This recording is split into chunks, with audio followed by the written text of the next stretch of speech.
What's up, everybody? This is another pick a card reading. It's your Satanic and Angelic Tarot and Oracle card reading. I will be reading from the Rider-Waite Tarot deck. It's the classic version, but it's a knockoff. And then I will be reading from the Lucifer Tarot deck by Ingvar Babushka for the demonic and satanic elements of the reading. And then I will be reading from the Angel Lyrium Oracle of the Emanations by Eli Mignana and Peter Morbach for the divine and angelic elements of this reading.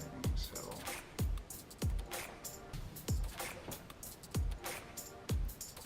what you need to do is you need to decide on which item presented and displayed here, which item you are more instinctively drawn to. In the first one, we have, for the first set of cards, a KARTIKA.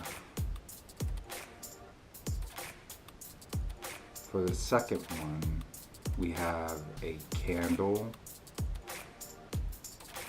Just a regular old small candle. For the third one, we have a juniper sprig.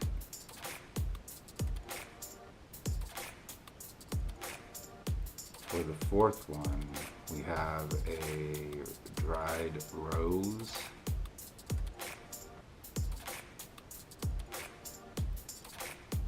And for the fifth one, we have just an egg.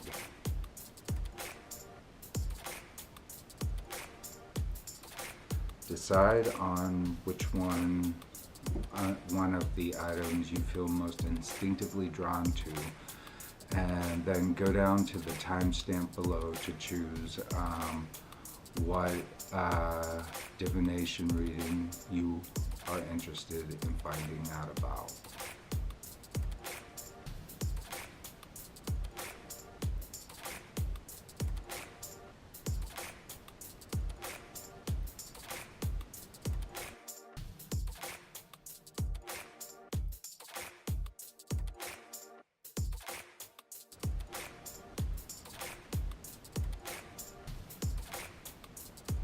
This is the reading for people who have chosen the KARTIKA as their instinctual item. In the first card, we have the Fool reverse. Second, we have the Nine of Swords in reverse. And the third, we have the Six of Pentacles. Okay. So the Fool in reverse means vagabond, roguery type of behavior. Behavior that is not conducive to being constructive and useful, but being kind of lackadaisical and lazy and just wandering about, not really having any particular aim or goal in life. Specifically, just kind of like a homeless vagabond that doesn't really care about maintaining some type of normality in their life. Then we get the Nine of Swords in reverse. Now this talks about restlessness, anxiety, paranoia, depression, as a result of it, something like mental illness, problems that are not really addressed but tend to keep you up all night and have no resolution. This is also causing you to worry a lot, to be concerned, possibly about your well-being. You're not certain about the future. And then when we get into the the Six of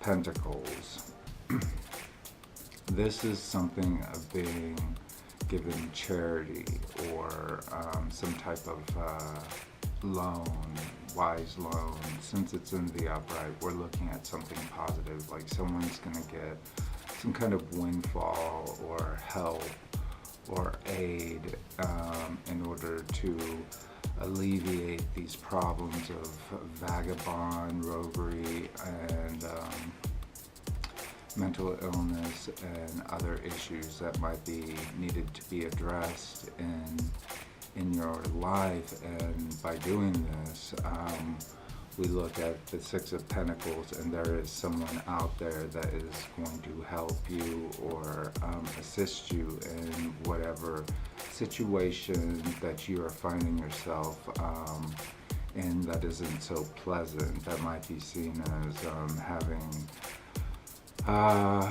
problems with, instability and insecurity. So there is help that is available, and someone's going to enter your life to kind of help you resolve these issues, so that you're headed down a better path in life. When we look at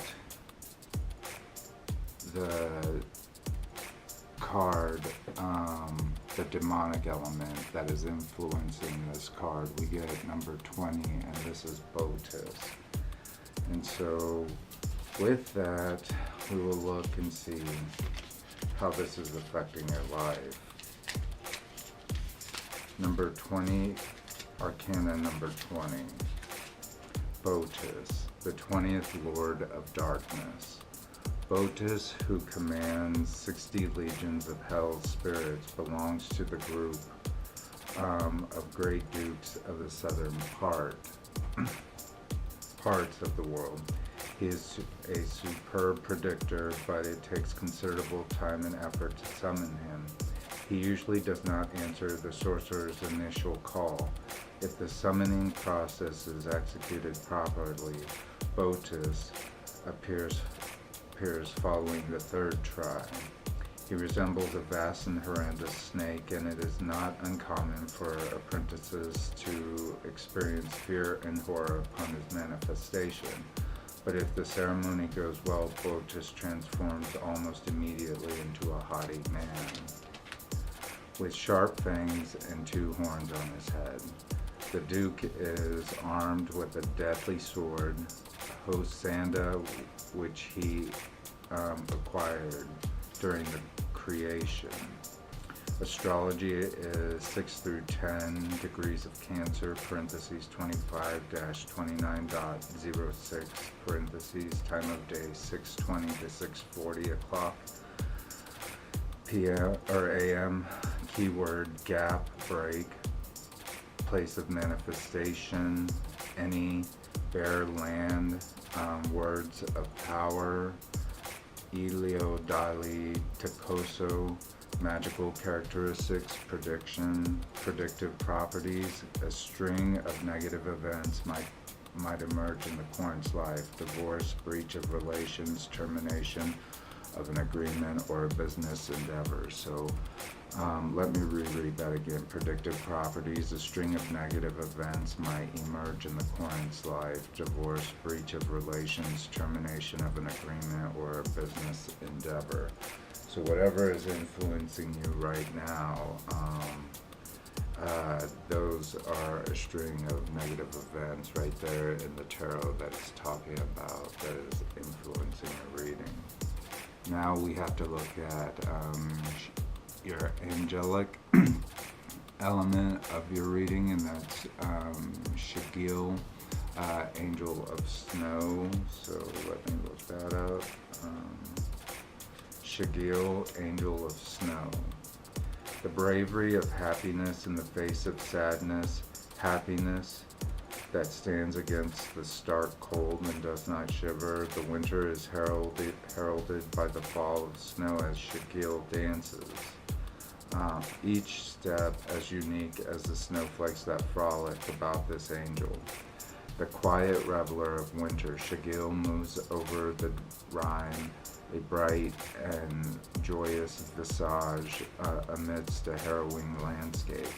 Its presence brings relief to those seek escape from an overburdened world. Take refuge from what ails you. It is time to recover.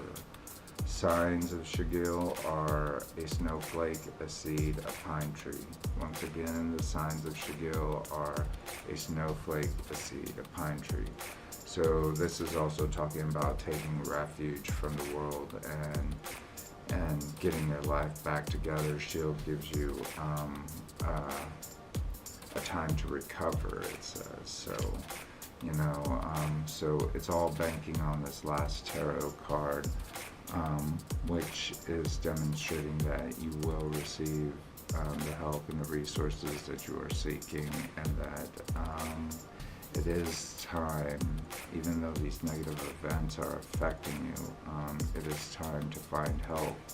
It is time to find that thing that will help and aid you to continue on in life and to be a happier person and not to worry about, sweating the small shit anymore, because there's so much more to life than just bad things. There's always something to look forward to, some experience, some wisdom, some type of knowledge to be learned along the way. It's just life. It's not easy. It's a hard knock life, like they said. So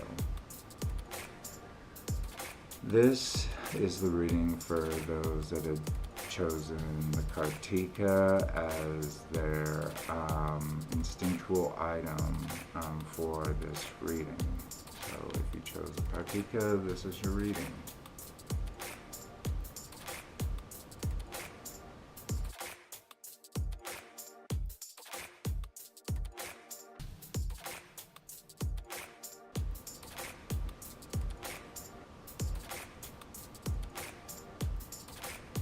This is the reading for those people who had chosen the candle as their instinctual item that they were drawn to. So we'll take a look at your cards. The first one is the Five of Wands in reverse, the Hermit in reverse, and the Two of Pentacles in reverse. Oh boy. Okay, so the Five of Wands in reverse signifies that there was some kind of battle or competition that was going on, and it was an unhealthy form of competition or rivalry that was taking place. It wasn't something that was conducive to whatever, maybe a fight, an argument, some type of disagreement.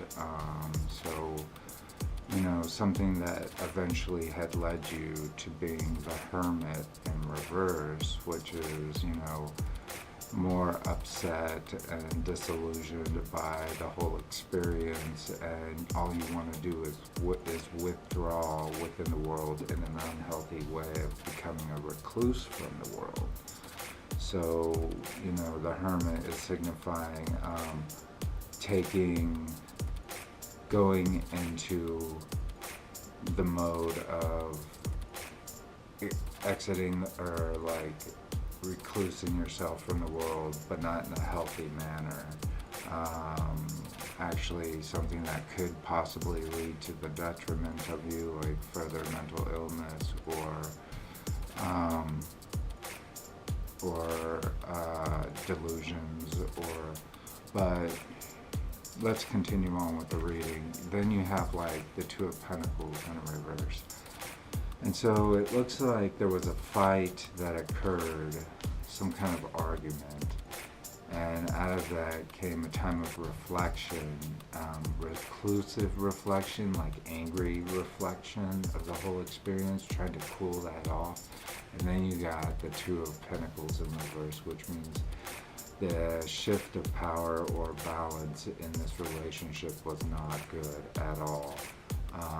It was just not conducive in any way to any betterment. Things were just totally unfair. Basically, one person probably didn't do anything while the other one worked their ass off to support them, type of deal, or something to that degree, or there was just some kind of shift in power. You weren't being met even halfway of what you were doing. So this reading is talking about, even though there was an argument that occurred, and the Hermit, that maybe now it's time to go ahead and choose something different. But maybe that is not healthy for you either. And the Two of Pentacles. Let's go into the demonic elements of this reading and find out what is influencing. So we got number Arcana 12, which is Batten. So Batten is Arcana number 12.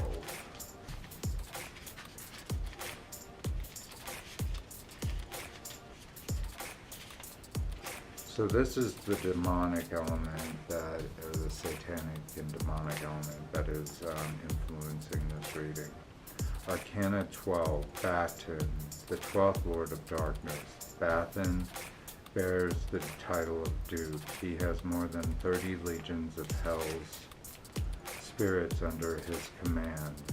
During the summoning ceremony, he appears as a young, handsome man in a leather bodysuit riding a black stallion. His distinctive feature is his slim, snaky tail that carries a scorpion sting. Batten determines the magical properties of stones, of plants, and he knows the places where rare or extinct species can be found. He also possesses the ability to teleport sorcerers from one place to another with the help of supernatural forces. Astrology 26 through 30 degrees of Taurus, parentheses 16-20.05, parentheses time of day 3:40 to 4 o'clock, keyword bliss, place of manifestation on a big stone or a mountain or a rock, words of power, core, archito, primacus. Magical characteristics, activating the magical properties of stones and plants. Predictive properties, Arcana 12, foreshadows happiness. The reception of a large amount of money will allow the current to delight him or herself in the greatest pleasures of life. Predictive properties, once again I'll read this. Arcana 12 foreshadows happiness. The reception of a large amount of money will allow the current to delight himself, herself in the greatest pleasures of life. So whatever is influencing you right now, I guess it's going to lead you into something better. Whatever decision that you have to make and whatever battle that you are fighting with other people, and you have to take time to reflect, and you don't know if you're making the right decision, you're kind of out of balance. In the end, it says through the demonic element, you will be rewarded for that. But when we look at the angelic element of the reading, we get Kether. Now, Kether is the crown, and he signifies spirituality. But he's the first emanation, the first utterance, the font of energy through which Ein Sof emanates into the universe. The crown sits above the head and embodies that which is beyond our comprehension. One must envision Kether not as an object that can be perceived, but as a light that is cast upon it. Kether's light is beyond knowability, a timeless expanse of pure consciousness. Only through respect from our own limitations do we begin to see the shadow of its nature. It is the dark orb beyond which lies the infinite. As the highest point on the tree, all continuums cascade downward from it. Kether stands in contrast to Malkuth, who rests at the very bottom of the tree. The span that lies between them measures the complete distance from the most spiritual to the most physical aspects of our existence. Journeying downward from this point, all other emanations become increasingly close to what our present experience. Kether is found in spiritual epiphany, faith, humility. So once again, Kether is found in spiritual epiphany, faith, and humility. So I guess in essence, just hold on to your faith and your spirituality, and whatever is causing you great disturbances in making a true decision in life, for the better or for the good, you are going to be rewarded, possibly for the bad. But then at the site where the angelic element is, you want to maintain your spiritual epiphanies and faith within you to continue to trek along a better path and maybe be hopeful someday, you know, that things will turn out better, even though a decision that's not for the best, but it was made, had to be done. So this is the angelic and satanic oracle and tarot card reading for those who had chosen the candle. So this is your reading.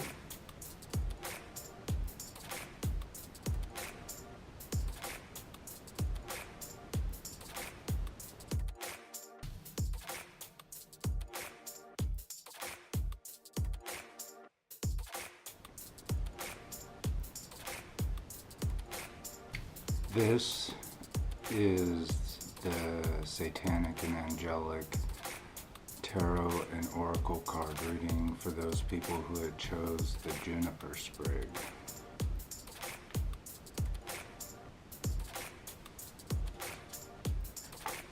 You have the Eight of Cups in reverse,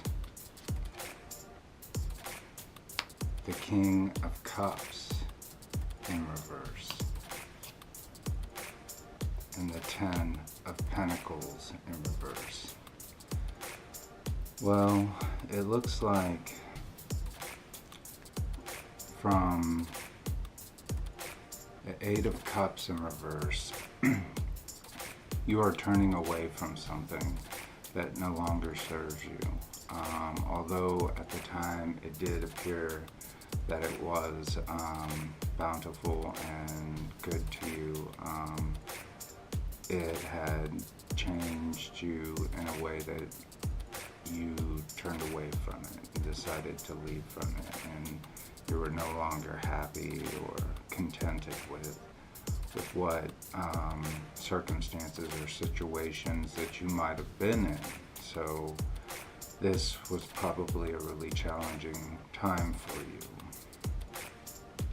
As a result, you became the King of Cups in reverse. Now, this is a man with plenty, but at the same time, he had found that something was not serving him properly, and this had changed him tremendously, and he was not the ruler or the leader that provided enough for everyone, and this had totally diverted the whole entire outlook of who you were as a person, as the King of Cups, you know, because he's no longer the bountiful king, but something that has almost feel like his cups have been empty for a while. So He's stern, but yet he's regal, and he has these elements of a kingdom, but at the same token, he's not a contented king with what he has. So when we look at the Ten of Pentacles, this also refers to, whereas the Cups refers to bounty and resources, and Pentacles tend to refer to money, and money seemed to be the overarching issue within this family dynamic. So whatever stern or discipline or bringing home the bacon that you did, the overarching issue that was involved was that there could not be satisfaction within the family. For some reason that it had caused you some type of anguish, problems, unhappiness, discontent. So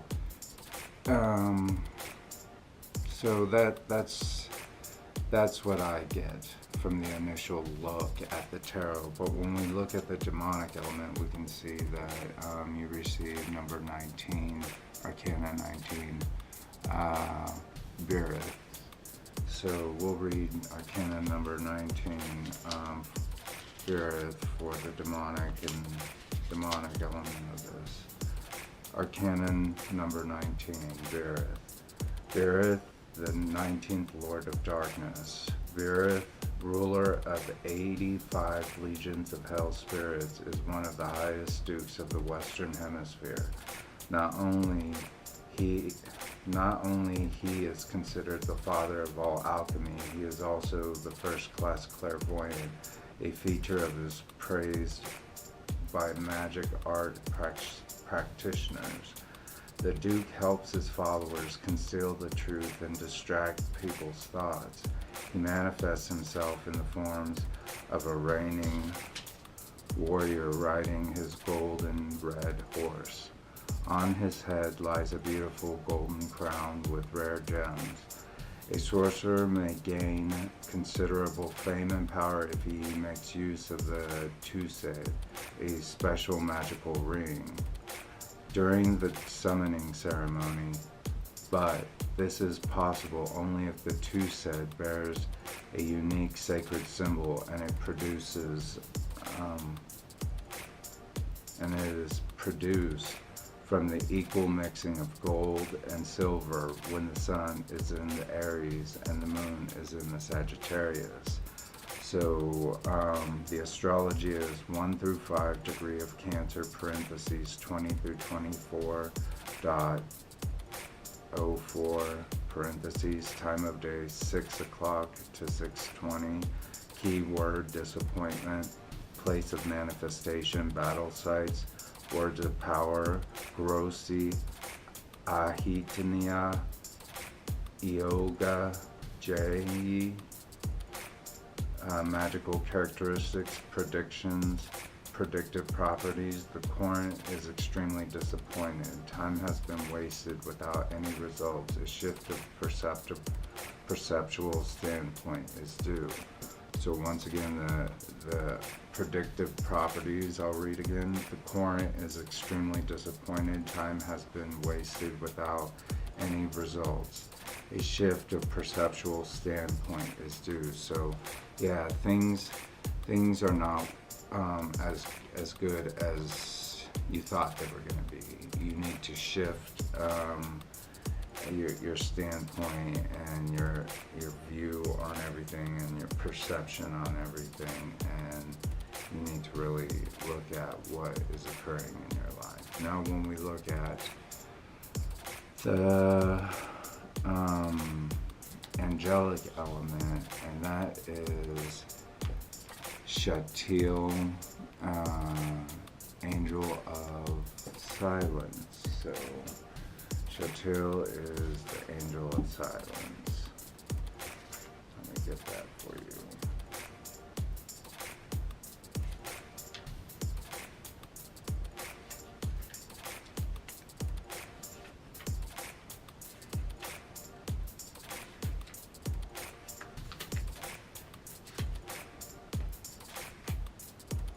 Okay, Shatil, Angel of Silence.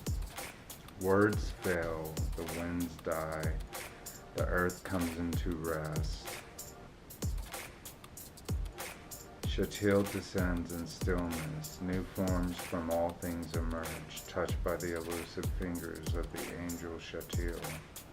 Space fills with silence and void gains new meaning. We are held still by the grip of its presence. Fear is useless, as its presence is almost always brief. Silence slides over your ears, enveloping your awareness completely as if you've closed your eyes. Take a moment. Take the silence within you. Use it to still the tremors of your soul. Shatil wills it. Signs: a feather, a chair, a person kneeling. Once again, the signs of Shatil: a feather, a chair, a person kneeling.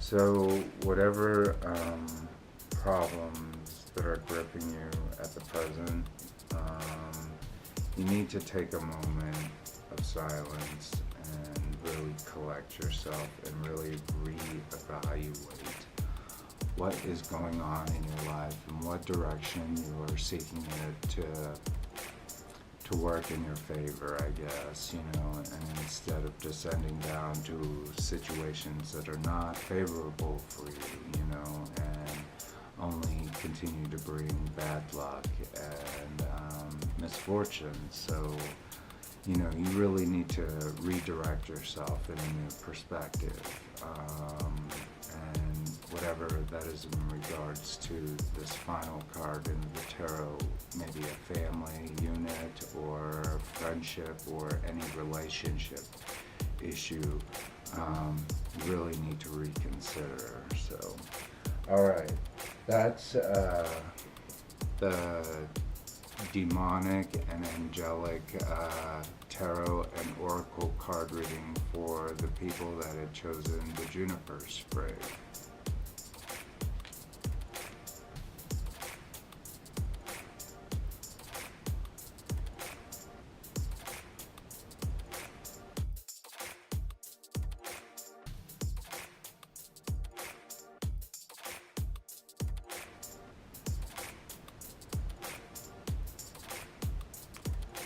This is the demonic and angelic tarot and oracle card reading for those people who had chosen the dried rose.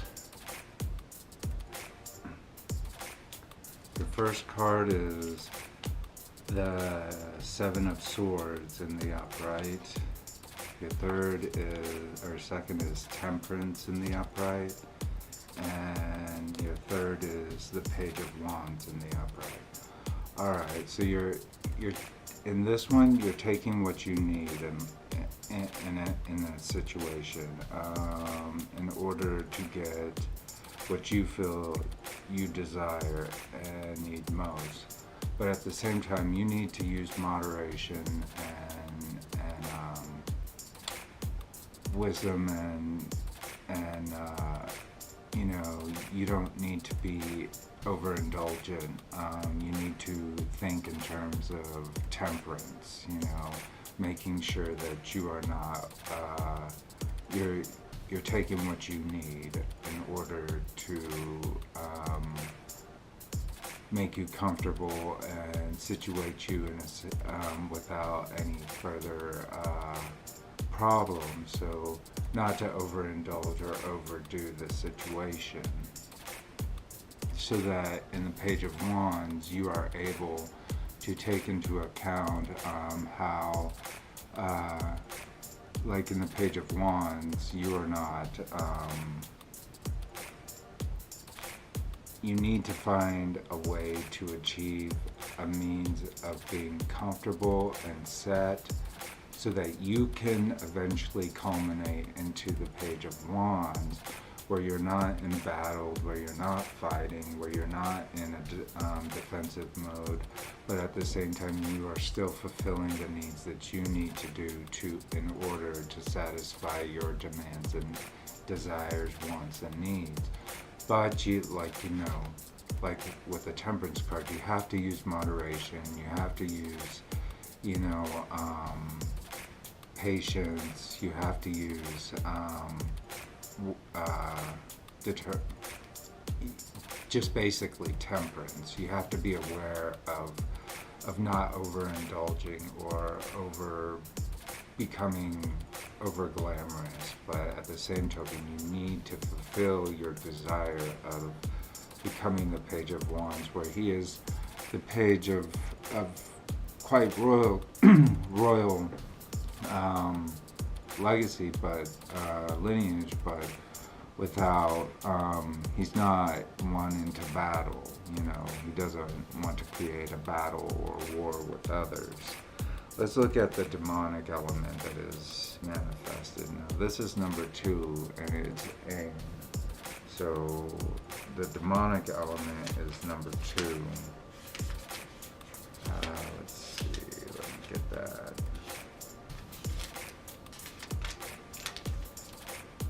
Arcana number 2, aim. The second Lord of Darkness. Aim bears the title of Duke. He is tall with a firm body that bears 5 strong arms and 3 different heads, one belonging to a poisonous snake, a second with human features and 2 pentagrams on the forehead, and a third belonging to a cat. Aim is one of the masters of fire. He teaches others how to be resourceful and cunning, and can give answers to questions about unknown things. He precedes his 26 legions of hell spirits, riding a long python and holding a burning torch in his hand. Astrology, 6 through 10 degree of Aries, parentheses 27.03-31.03, parentheses. Time of day 020 to 040 o'clock. Keyword birth. Place of manifestation near a fire. Words of power: Aim, Oasi, Yamahohe, Vilgu, Hot. Magical characteristics: dexterity, cunningness, destruction, extermination. Predictive properties: inception of an idea whose realization is only at the beginning. So once again, the predictive properties: inception of an idea whose realization is only at the beginning. So yeah, what I'm saying is basically the same thing. You're at the beginning of something in order to attain what you are aiming for in life. Basically, like the card says, aim is the god of number two, or the god Lord of Darkness, number 2. So you have to be patient, you have to be willful, you have to be thoughtful, you have to use your smarts and wisdom and moderation in order to achieve the fame or whatever fortune you're seeking. Now let's look at the angel lyrium and the angelic element, and that's Matriel, angel of rain. So angel of rain, Matriel, is the one that's ruling over this reading. Matriel, angel of rain. Matriel's touch is felt, seen, and heard. Its presence is heavy, filling the air, saturating the ground. Matriel is heralded by thunder clapping through the sky, signaling change and shift. There is a great migration coming, and it arcs like lightning. The potentiality for one body is shifting, or one body is moving to another, a precarious transference, a swift communion like the arrow taking its target. Awareness is paramount for the journey.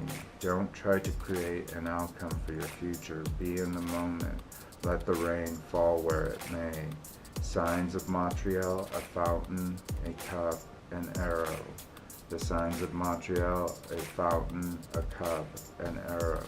So basically, live in the moment, and soon you shall materialize your dreams, and your hopes and your aspirations. So I wouldn't try to aim too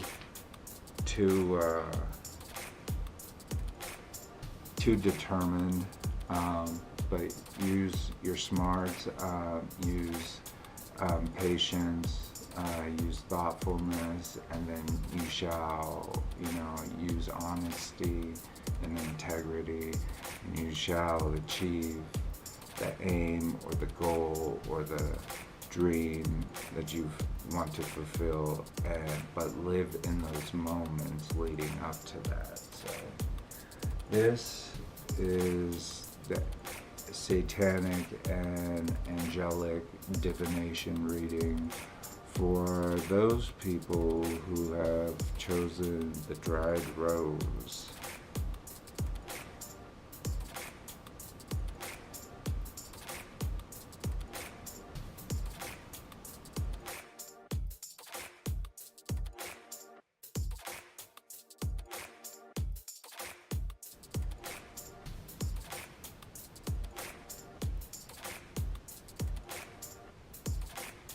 This is the angelic and demonic tarot and oracle card reading for those people who have chosen the egg as their instinctive item. The first card is the Ace of Cups in the upright. The second card is the Queen of Cups in the reverse. And the third card is the Nine of Wands in the upright. Now, the Ace of Cups was kind of like this divine intervention that had brought something to you into your life. It could be like anything from a windfall of money to something great. It was given to you by the gods or through your ancestors or, through a family lineage. So, there's like this element of things that were brought to you from either you were born into it or you came of it through your parents or your grandparents or something, or you just worked your hard ass and managed to make quite a good living for yourself. You just had the luck of the gods on your side. So it's like, maybe like you were gifted with something, and it became an important element of recognition for who you are. This eventually led up to the Queen of Cups. Now, the Queen of Cups in reverse is someone of regal, descent. But at the same token, she's not a very giving person. She's not very charitable. She's not very nice. She's probably more stern and calculating and angry, because these are the darker aspects of who the Queen of Cups is. She's someone that has a vindictive nature and a terrible reputation. So,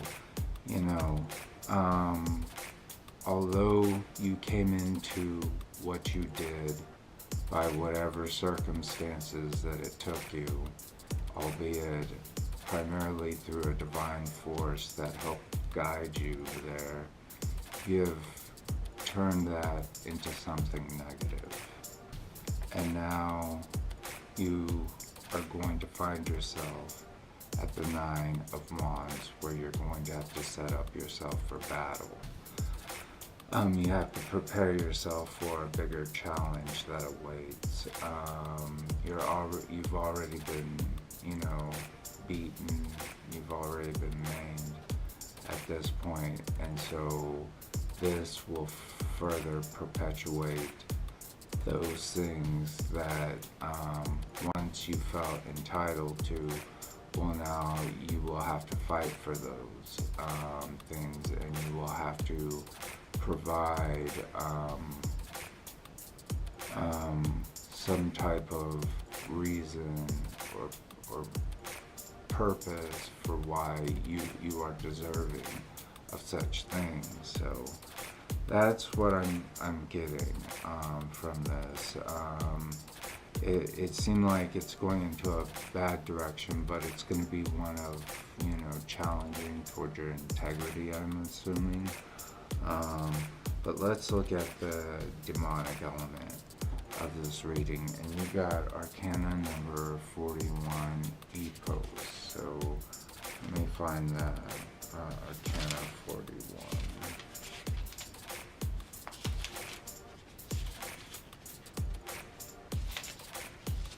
Okay, Arcana 41, Epos, the 41st Lord of Darkness. Epos, ruler of 36 legions of hell spirits, is a prince of the 6th palace, second only to the king Adramale. He also bears the title of Duke of the 3rd palace. Epos can be summoned in the day and time of Mercury, during the waxing moon, and when the sun is in Gemini or Libra, and Mercury is in the fire or ground triangle. The prince is a well-versed fortune teller. His intervention can save and multiply one's material wealth, as well as heightening the mind and spirit. His consecrated symbols make a fine talisman or amulet. Epos manifests himself as an angel with a lion's head, a hare's tail, and legs of a goose.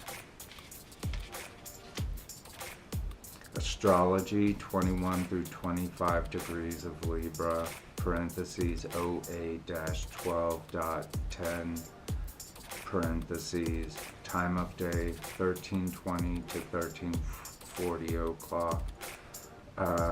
Key word, bankruptcy, place of manifestation, any place.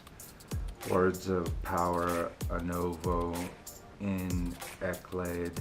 Magical characteristics, wisdom, courage, friendship, philosophy, predictive properties. Epos indicates that the Courant has been incompetent and careless in running his or her business. This is the reason his or her endeavor has led to bankruptcy. So this could also represent, like it says that whatever you're doing, it's leading you towards something you're going to have to defend at some point. And that's going to be, and it's primarily talking about money and the abundance that you have gotten through an inheritance or something great or some divine purpose, and you've spent it unwisely. You're going to have to defend that at some point. And you're going to have to make a decision as to, was that a smart deal? Now what's going to happen to me? What consequences am I going to have to endure as a result of my bad, my bad and extravagant behavior? So that is what Epos is talking about, and I kind of feel that also in this reading. But let's look at the divination divine aspect. And you have Israfel, Angel of Song. Now let me tell you, when I got this, there were sirens going off for several days on this one. This one was the first one I drew. Yeah, let me tell you, it's an interesting one. Israfel, angel of song, the herald that will call the coming of end times. Israfel is a presence, a beacon, a warning. Heated judgment is upon us. The horn that blows the final call rests against the flesh of Israfel's lips, if it's flesh. Israfel is both melody and cacophony of existence. Songs can be soft and warm, especially when they end. Under the serene score of creation, the danger of total destruction is hidden. Beyond that destruction may be a new beginning. You must consider the implications of your actions seriously. Choose your steps wisely as you dance upon the cinder-soft earth. Signs: a horn, the setting sun, a flame. So the signs are a horn, the setting sun, a flame. So you really need to understand the implications of your actions and what you are doing in this instance, because do you really want to endure, a situation where you have to defend yourself for acting foolishly, for not behaving properly and being immature in the situation? That will come of itself in due time, and you must be prepared for that. I would say start now. My advice: start now. Work towards achieving something. Cover your bases. Clean things up. Fix things as you go. If you break something, you better fix it now. So take care of everything now, make sure everything's good, and then you will achieve that time where you might be able to better defend yourselves, showing that, at least I'm trying, I'm trying my best. But I fear that if you don't take that action now, then you're eventually going to suffer the consequences of something much greater, by the songs of both Israfel and Aesop, who control this whole epos, who control this whole thing right now. They're both warnings and they're both omens to you. So that is the angelic and demonic element for people that have chosen the egg as your instinctive item. So that's the reading.